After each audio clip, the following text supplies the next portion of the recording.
जन्माद्यस्य यतोऽन्वयादितरत् चार्थेष्वभिज्ञ स्मरात्। इसका पहले एक एक लाइन पंक्ति का भाव समझिए। जन्माद्यस्य, जन्म आदि अश्य, तीन चीजों को मिलाकर के बना जन्माद्यस्य यतोऽन्वयादितरत्। भगवान इस संसार, इस जगत के माध्यम से संसार की उत्पत्ति करते हैं। संसार की उत्पत्ति, स्थिति और प्रलय, ये तीनों का जो कारण है वो कौन है? एकमात्र भगवान है। ये इतना बड़ा जो दुनिया, इतना बड़ा जो संसार आंखों से दिखाई और नजर दे रहा है ना, जो दृष्टि में आ रहा है, ये सब क्या है? ये संसार एक मोती की माला है, और इस मोती की माला को भगवान ने स्वयं गले में धारण किया हुआ है। अब देखो क्या होता है, जो बहुत बहुत अच्छा धनवान व्यक्ति हो ना, अच्छा पैसा वाला हो, वो अगर नकली खोटा सोना भी पहन लेगा तो देखने वाले को क्या लगेगा? बोलिए ना, सोना है। नकली हीरा चमचमाता कोई पहन लेगा तो सामने वाले को देख के क्या लगेगा? अरे भैया, इसके तो जरूर, ये तो पक्का असली वाला होगा। क्यों? क्योंकि व्यक्ति जो है उसकी श्रेष्ठता है। तो ये जगत क्या है? बोले जगत झूठा है, संसार झूठा है। लेकिन ये संसार की ये जो माला, ये किसने धारण की हुई है? जगदीश ने। जगत जगदीश के भीतर समाया, और भगवान कौन है? सत्य है। इसलिए ये झूठा संसार भी हमको सत्य जैसा लगता है, क्योंकि ये संसार की उत्पत्ति, प्रलय, इसका मध्य, इसका आरंभ, इसका अंत प्रभु ही है। इसलिए ये संसार सत्य लगता है, जबकि ये सत्य नहीं है। भगवान सत्य है। वेदांत की भाषा में कहते हैं अन्वयादि इतरतः। भगवान के संपर्क में आने के कारण ये जगत सत्य लग रहा है, क्योंकि जगत को अब जगदीश से अलग तो नहीं किया जा सकता। जैसे मिट्टी से, घड़े में से मिट्टी को अलग नहीं किया जा सकता। घड़ा और मिट्टी एक ही है। एक व्यक्ति ने मिट्टी से घड़ा बनाया, कुछ दिन बाद घड़ा फूट गया, टूट गया। तो जब घड़ा टूट गया तो टूटने के बाद घड़ा क्या बनेगा? फिर से मिट्टी बनेगा। तो भगवान ने जगत बनाया, जगत जब नष्ट हुआ, खत्म हुआ, तो जगत क्या बनेगा? जगत भगवान में ही समाहित हो जाएगा। यानी प्रलय भी भगवान में ही होनी है। जीव की उत्पत्ति, स्थिति, प्रलय, ये सब भगवान में होनी है। भगवान ही दुनिया बनाने वाले, भगवान ही दुनिया चलाने वाले, और विनाश भी जब भगवान को लगता है, शेषनाग पर विराजमान क्षीर सागर में भगवान की, अब दुनिया का खेल नाटक अब खत्म करते हैं, तो सब अपने में समाहित करके प्रलय, शांत, धीर गंभीर मुद्रा में चले जाते हैं। संसार की हर चीज में तीन कंडीशन है। ध्यान से सुनो, सब बहुत जरूरी प्रसंग है ये। जगत की हर चीज की तीन कंडीशन है। स्थिति, सृष्टि, स्थिति, प्रलय। चीज बनी, चीज कुछ दिन तक चली, और फिर तीसरे समय में खत्म, एक्सपायर। हर चीज की एक्सपायरी डेट होती है कि नहीं? शरीर की, व्यक्ति की, वस्तु की, इस माइक की, इस कॉपी की, इस टीवी की, इस कैमरे की, इस हाथ की, पांव की, सबकी एक्सपायरी डेट है। अब ये है तो इसका मतलब इसका कहीं कोई प्रोडक्शन है, कहीं ये बना है, तो बना, चला और फिर मिट गया। लेकिन हमें दो चीज तो अच्छी लगती है। हमें सृजन अच्छा लगता है, हमें पालन अच्छा लगता है, हमें विनाश अच्छा नहीं लगता। विनाश में हम दुखी हो जाते हैं। कोई व्यक्ति जाता है, हम दुखी हो जाते हैं। लेकिन भगवान तीनों ही स्थितियों में सम रहते हैं। दुनिया बनाते तो खुश नहीं होते, पालन करते तो अभिमान नहीं करते, और विनाश करते हैं तो उदास नहीं होते। ये भगवान की सृष्टि की और हमारी सृष्टि में थोड़ा अंतर है। तो ये संसार जो है, ये भगवान पर ही आधारित है। भगवान को, संसार को अलग नहीं मानना है। ये दृष्टि जिसके आंखों में आ गई। अब सबसे बड़ी बात तो ये है ना, हमें आंखों में भगवान हमारी दृष्टि में नहीं, इसलिए हमें जगत में भी नहीं दिखाई देते। अब जिसकी आंख में भगवान नहीं, उसको दुनिया में कहां दिखाई देंगे? पूज्यपाद श्री रामायणी जी एक कथा सुना, एक दृष्टांत सुनाते थे। बोले भैया, एक आदमी डॉक्टर के पास, आंखों के डॉक्टर के पास गया, आंखों के स्पेशलिस्ट के पास। आंख चेक करवाई, तो डॉक्टर ने आंख चेक की। आंख चेक कैसे करता है डॉक्टर? सामने वो लिखा होता है अक्षरों में, अलग अलग साइज में। बोला लेंस लगाया, चेक किया, कौन से नंबर का, पढ़ के दिखाओ, पढ़ो, समझ आया? तो बोला नहीं। तो उन्होंने बोला अच्छा, ये फिट नहीं है, लेंस दूसरा लगाते। उसने दूसरा लगाया, अब दिखा, अब पढ़ के बताओ क्या लिखा है, समझ आया? बोला ना। दूसरा, तीसरा, चौथा, पूरे जितने दुकान में उसके लेंस थे सब लगा डाले उसने। उसने कहा कुछ समझ आया पढ़ने में, तुमको समझ आया? बोला ना। एक आदमी बोला हम बताते, रुको। उसने आके उससे पूछा तुझे पढ़ना आता है? बोले ना, अंगूठा छाप है। अरे भैया, जिसके मन में ही पढ़ाई नहीं होगी, अंदर ही पढ़ाई नहीं होगी, उसे बाहर पढ़ाई कहां दिखाई देगी? जिसके अंदर ही अक्षर नहीं होंगे उसे बाहर अक्षर कैसे समझ आएंगे? तो ठीक वैसे ही जिसके अंदर प्रभु होंगे, जिसके अंदर प्रभु का अंश भाव उसके मन में होगा, उसकी दृष्टि को हर जगह भगवान नजर आएंगे, तब उसे भगवान का पता समझ आएगा। मैं हमेशा एक बात कहती हूँ, दो चीज में से एक चीज जान लो, या तो आपका भगवान से क्या रिश्ता ये जान लो, या भगवान का आपसे क्या रिश्ता ये जान लो, बस इतने में ही सारा खेल है। स्वामी श्री रामकृष्ण परमहंस के पास एक सेठ आया, आके बोला स्वामी जी हम जानते हैं आपका तो काली माता से डायरेक्ट कनेक्शन है, आपसे तो रोज मिलती हैं वो, तो आपको अगर वो मिलती हैं तो उनको हमारे पते पे भेज देना, उनसे कहना उसके पास चला जाए। तो स्वामी जी ने पूछा क्या है तेरा पता? तो उसने बताया फलाना फलाने मोहल्ले। बोले नहीं नहीं, तेरा असली पता बता। असली पता? बोला हमारा नाम। बोले ना ना, असली पता। वो बताता गया, गली मोहल्ला शहर डिस्ट्रिक्ट सब। स्वामी जी ने कहा ये तेरा असली पता नहीं, हाँ जिस दिन तुझे अपना असली पता लग गया ना, उसी दिन काली माँ तेरे भी सामने प्रकट हो जाएंगे। पहले तू अपना पता तो खोज, ये टेम्परेरी पता बता रहा और कह रहा है कि काली माँ आए तो हमारे एड्रेस पे भेज देना। पहले अपना पता लगा, पहले अपनी खोज कर कि तू कौन है, तेरा संबंध क्या है। तो बड़ी सीधी सी बात है कि इस जगत के सृष्टि को बनाने वाले, चलाने वाले, इसका प्रलय करने वाले एकमात्र प्रभु है।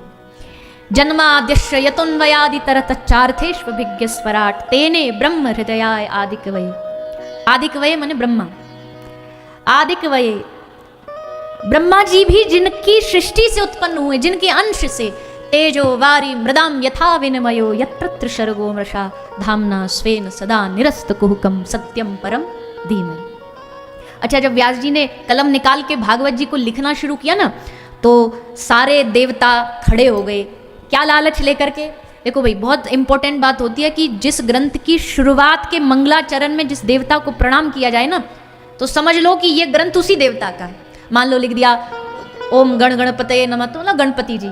ओम कोई शंकर जी का लिख दिया तो मतलब ये भगवान शिव की उपासना का ग्रंथ है। तो सारे देवता लाइन लगा खड़े थे लालच में, सब में कंपटीशन लगा है, सब कह रहे हमारा नाम लिखेंगे व्यास जी, सबको लग रहा हमारा नाम मंगलाचरण में लिखेंगे। व्यास जी ने कहा क्या करूं, एक ऐसा नाम लिखूं जिसमें सारे आ जाएं, एक के साधे सब सदे, क्योंकि एक का लिखेंगे दूसरा रूठ जाएगा। आपको क्या लगता है रूठना बनाना इंसानों में ही होता है? देवताओं में भी होता है, ये भी रूठ जाते हैं। नेक्स्ट सा सम्मान नहीं मिला तो रूठ जाएंगे, इंद्र प्रकोपित हो गया। तो व्यास जी ने बड़ी समझदारी से क्या लिखूं, एक का लिखूं तो एक श्रेष्ठ हो जाएगा, दूसरा नीचा हो जाएगा, तो अंत में कुछ ऐसा बोलूं जिससे सब प्रसन्न हो जाएं। कई बार क्या होता है ना, कुछ ऐसी युक्ति निकालनी पड़ती है जो काम भी बन जाए और झूठ भी ना बोला जाए और सब खुश हो जाए। एक दृष्टांत सुनाते हैं। एक राजा था, वो राजा एक आंख से काना था, एक आंख उसकी खराब थी। अब उसने क्या किया, राज्य के अच्छे अच्छे जो चित्रकारी बनाने वाले, स्केच पेंट बनाने वाले, उनको इकट्ठा किया और कहा जो हमारा सबसे बढ़िया चित्र बनाएगा उसको हम बड़ा सुंदर सा महंगा सा उपहार देंगे। अब सब लोग आ गए। पहले ने चित्र बनाया। पहले ने चित्र क्या बनाया, जैसा राजा था वैसा ही उसका चित्र बनाया, एक आंख सुंदर और एक आंख थोड़ी सी क्रूप टेढ़ी। राजा ने देखा, देख के बोला ना फेल, कितने बुरे लग रहे हैं हम, इसमें आंख कितनी बुरी लग रही है हमारी। अरे ठीक है, हम एक आंख हमारी खराब, पर ये मतलब थोड़ी है कि तुम इतना बुरा बना दोगे हमको, जाओ तुम हार गए, तुम इस कंपटीशन से बाहर। दूसरा देख रहा था, उसने कहा हम भी अगर ऐसी आंख बनाएंगे तो राजा नाराज हो जाएगा। उसने एकदम टिप टॉप आंख बनाई, एकदम बढ़िया। राजा ने देखा, देख के बोला तुम भी फेल। क्यों? बोले तुमने बनाई तो अच्छी, पर ये सच नहीं है, इसमें झूठ है, क्योंकि हमारी एक आंख इतनी सुंदर नहीं है, इसलिए ये झूठ है, तुम भी फेल, कंपटीशन से तुम भी बाहर। अब भैया क्या करें, बनाए तो भी दिक्कत, ना बनाए तो भी दिक्कत। तब एक बड़ा चतुर शिरोमणि वहां आया, उसने राजा का चित्र बनाया और राजा देख करके चित्र को एकदम खुश हो गया, वाह वाह क्या बात है। उसने क्या चित्र बनाया, उसने राजा का चित्र बनाया शिकार करते हुए, राजा के हाथ में धनुष और बाण और एक आंख बंद करके राजा निशाना लगा रहा है।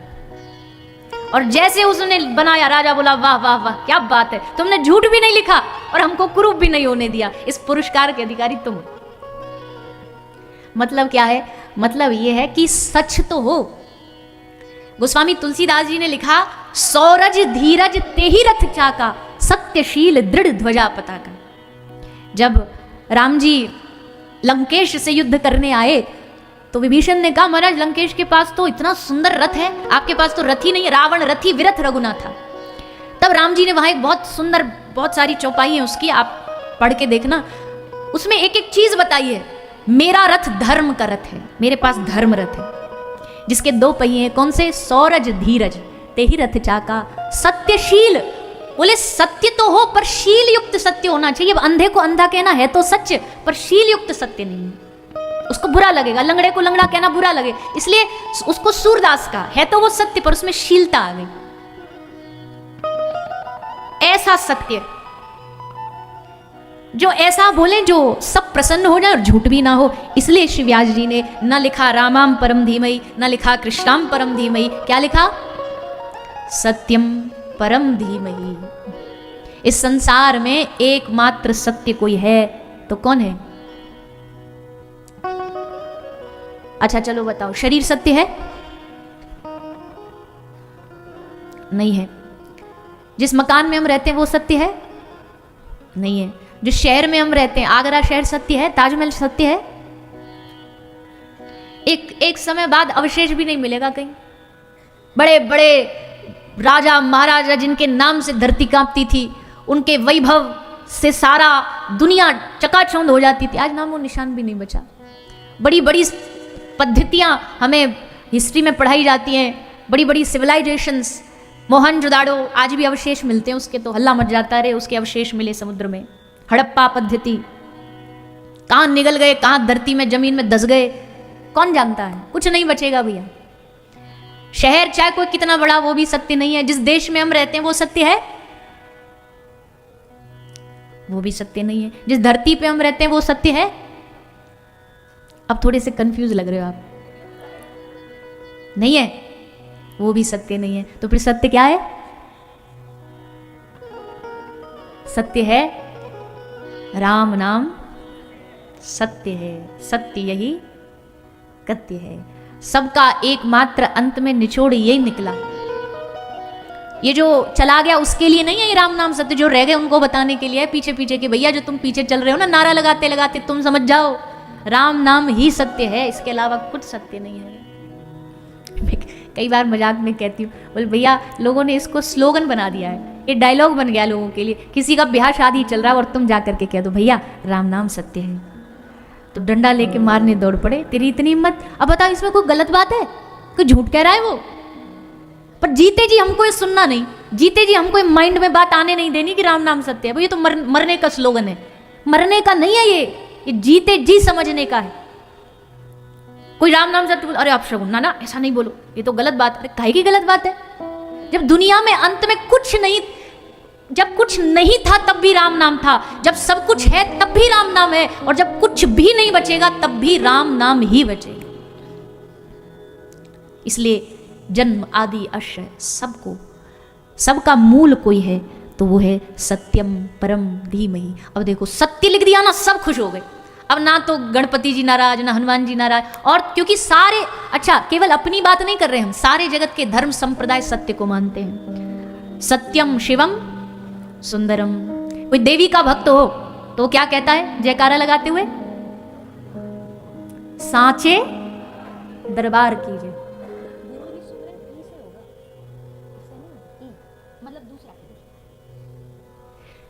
तो कोई देवी का भक्त हो वो भी क्या कहता है? सांचे दरबार कीजिए।